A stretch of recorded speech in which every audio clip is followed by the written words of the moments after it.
At the risk of sounding nostalgic, I would like to mention that it is gratifying to see how far the Her World Woman of the Year Awards has come. It was the first of its kind when it was launched 21 years ago.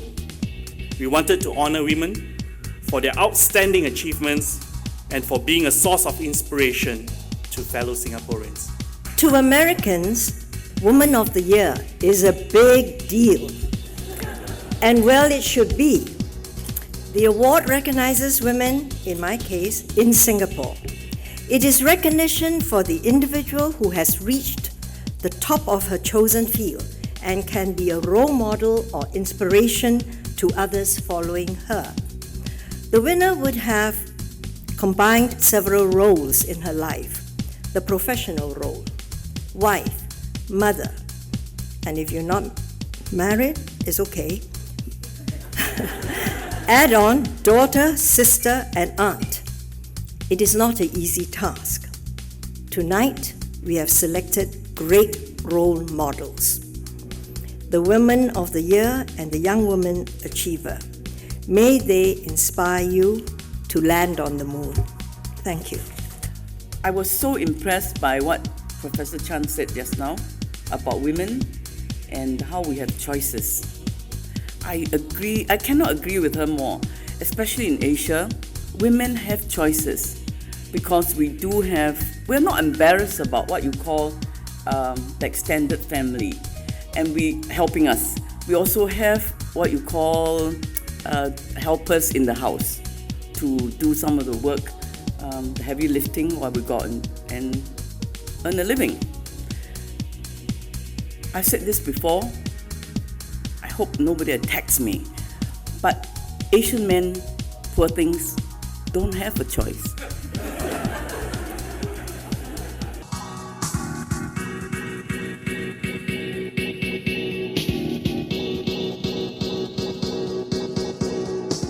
It's truly an honor to be awarded Young Woman Achiever of the Year 2012, and I cannot be happier than this. But most importantly, it is not just about myself to be achieving this award, but to all the women out there here today and out there who are also, dreamers, or I would say goal chasers, and really people that are striving to be part of something today. Women of the world.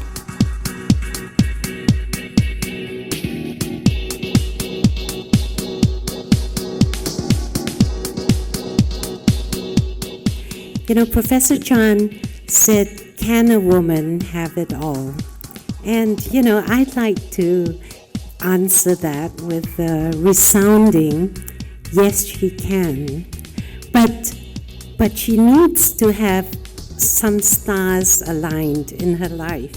The first star was really my parents, who were the most loving parents anyone could have. Unconditional love. They taught me the values. They taught me how to focus on what was important and to know what I'd like to have in life. The second star is my husband, of course.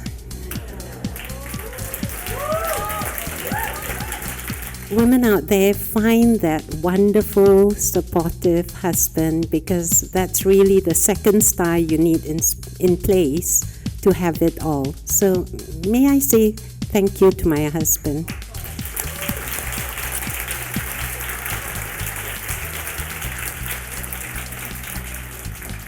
The interviewer this morning asked me, what's the greatest achievement that, I'm most proud of?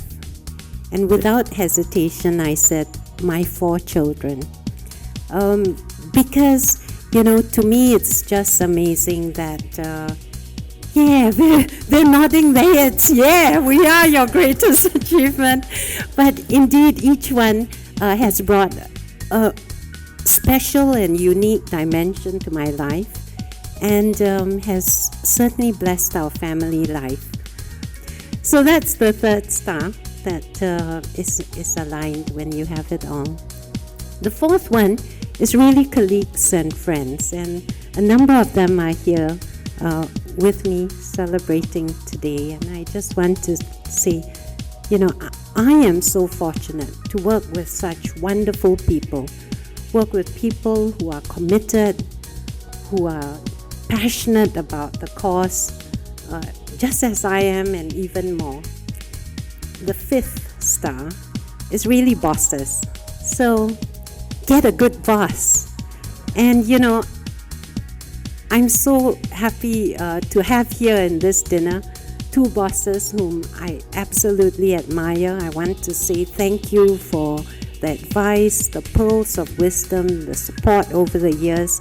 I certainly wouldn't be here without your help and your advice. And the two people are, of course, Woman of the Year, Dr. Jennifer Lee, and Chairman of Sing Health, my current boss, Mr. Peter Seah. Thank you so much.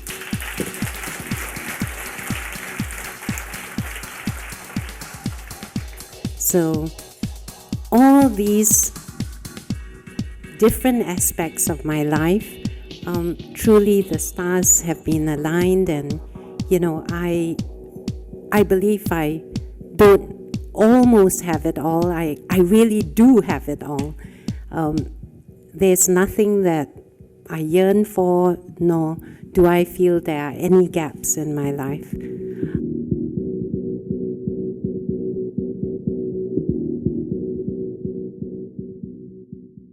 I think very honored, of course, and I think for me it's really a push for myself to do better, to inspire more, and to continuously do what I love, and just be really passionate about it as well. Yep.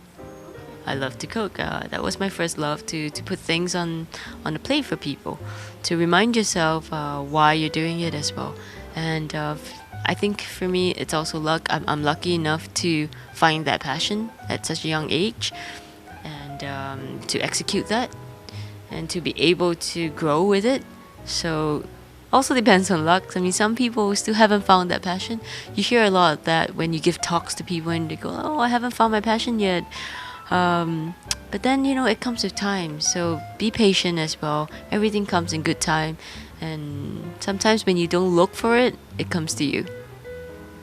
Well, I'm very honored, obviously, to, have this award, and very humbled at being chosen for this award. I think there are many deserving women out there.